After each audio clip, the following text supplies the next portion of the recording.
Katama jongka Israel persya ke nongshun jongka kelapoi syakasngi ke balai spa lai sngi hadu menta.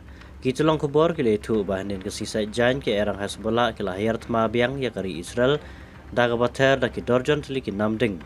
Kata gajing ter juga kenun erang Hezbollah ke Israel kata gajing penyiar kuput adin gajing syak penyiap uhedu jongki erang Hamas u Ismail haniye hateran hagini kinit sngi ki baladab.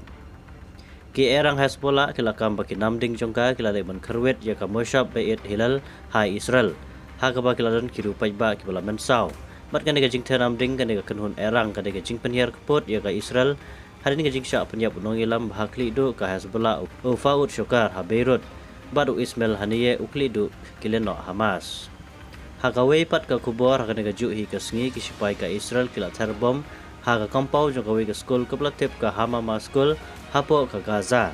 Kapa kisipai ka Israel kila kena bakade ke jaka bala penankam da ke erang Hamas banri bat banhiar tmai kisipai ka Israel.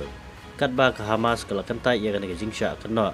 Handai kala penram kala ya kana ke jingyar tma ka Israel kabala penyap ya kiru paiba ki kenaret kilong kami bat kiru temen.